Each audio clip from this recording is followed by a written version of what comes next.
Notes on a Killing, Love, Lies, and Murder by Kevin Flynn and Rebecca Lavoie.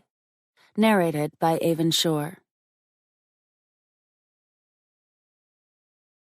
Prologue. It had been another cold night in the foothills of New Hampshire. The men had been in and out of the elements all day, fighting the chill of the New England winter, but it seemed their bones would never be warm again. During the winter, some of them lived like nomads in Chryslers, following snow-bandaged byways by day, their only shelter from the harsh elements, frosted windows and heated front seats. The extra effort of trudging to and from their cars through fresh, deep snow had bent their knees and backs in unnatural ways. But even at the late hour, their bodies did not complain. The men were all large and strong. They were not physically tired, but their mental fatigue was growing. Searching does that to a cop. After daylight disappeared in the late afternoon, the night in the woods felt timeless. Only their stomachs could tell them how long it had been since the sun went down. For too long, they waited at the turnoff from the two-lane highway at the mouth of an unpaved road hidden beneath a foot of newly fallen snow. It took what seemed like an eternity for a plow to arrive and cleave a path through the woods suitable for their souped-up sedans. They watched helplessly while the truck and its blade turned off the smoothed road and bushwhacked its way into the woods, swallowed by the night. Several minutes later, the rattle of every loose bolt on the truck announced itself before the headlights retraced the trail it had created. The plow's driver didn't stop to ask if his work was satisfactory. He simply merged with the main road and continued his nightly rounds in the storm. Transmissions were engaged, and the cruisers rolled at cautious speeds, making first tracks over the packed virgin path. Heaters were blowing full blast, and the swaying motion of the car's suspension systems over the trail could easily have rocked a grown man to sleep. The locals knew where they could find the turnoff to this trail, but the road wasn't on most maps. The town itself, Leominster, didn't appear on any map of New Hampshire that didn't have a conscientious level of detail. The town lay among the trees in west-central New Hampshire, 20 miles in all directions from a highway of any significance. The closest full-service town was Newport, 10 miles due north on a map, but frustratingly farther away because of the ponds, mountains, and wetlands that necessitate the tortuous ribbons of the state highway system. As was too often said in New England, you can't get there from here. If they weren't stationed at the local barracks in Keene, 25 miles away, few members of the New Hampshire State Police would know the way to Leominster. Now, a whole team of those troopers was rumbling down this off-the-grid road in an off-the-beaten-path town, searching for a missing woman. Their headlights were almost useless, as they reflected nothing but the white static of the swirling blizzard a foot in front of them. They had to trust that the frozen trench carrying them deeper and deeper into the woods would bring them to their destination. As impossible as it was to consider the unkempt corridor they were traveling a main road, the plowed path veered left at a side street, while the rest of the buried artery continued straight into the night. They followed this new road until they came to the turnaround the plow had made for itself. New Hampshire State Police Trooper John Encarnasso was among the 4 officials who parked and waded through the drifts to get to the front door of the last house on Quimby Farm Road. The front stoop had already been shoveled, so Encarnasso knocked and received no answer. They tersely peered through windows, examined the ground for footprints in the snow. They called aloud for the missing woman. No response. Encarnasso walked around back, pressing on doors and windows, looking for a way in. He and another trooper found entrance through a storm window and, after an awkward tumble into the house, moved from room to room, searching for signs of their missing person. Inside, the house was small, more like a cabin than anything else. The living room connected with an open-concept kitchen under a cathedral ceiling that captured high the warmth thrown off by a kerosene heater and a pair of wood stoves. The walls were wood-paneled, the floors covered with throw rugs. Overall, the place was a mess, with books and clothes and cast-off possessions everywhere.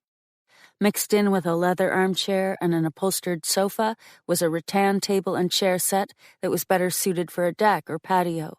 The walls were adorned with several paintings of zebras, the black and white motif repeated in a cheap lamp, and other decorations. A shelf held about a dozen old Nancy Drew books, their familiar yellow spines faded yellow chiffon. On the passageway arch leading to the hallway was a framed placard urging all to live well, laugh often, love much. The house remained still but for the machinations of the two troopers.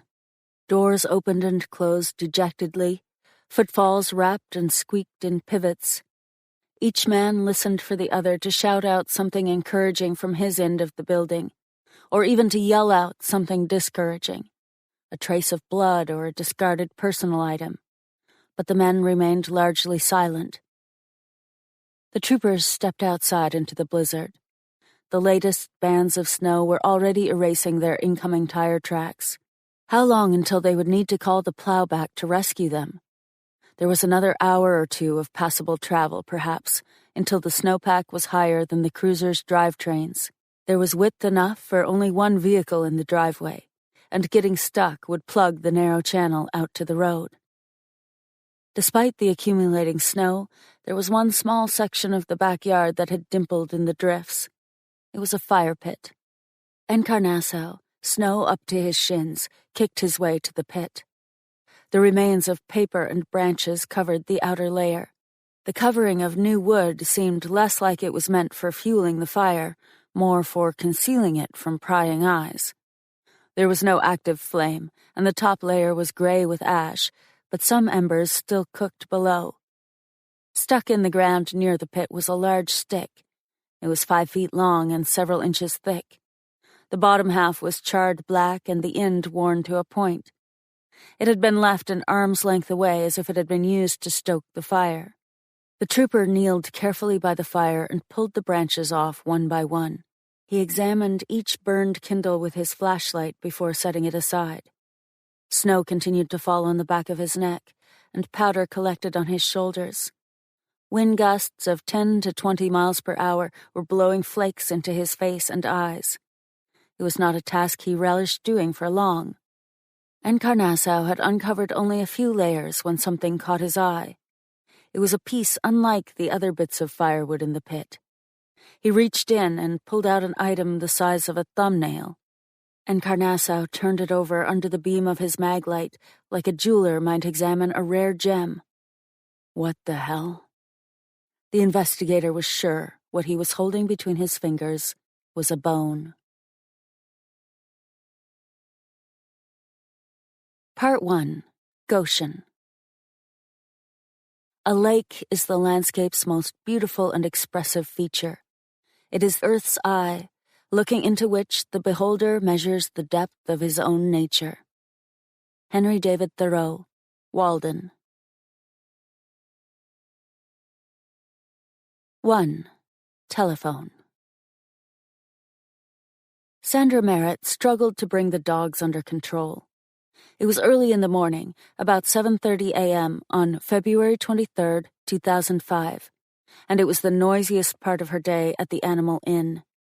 It was feeding time, and yelps of all pitches were tolling through the air as she dragged bags of food into the kennel, where dogs whose owners had gone on vacations paced impatiently, their collars clanking against the fencing of the pens.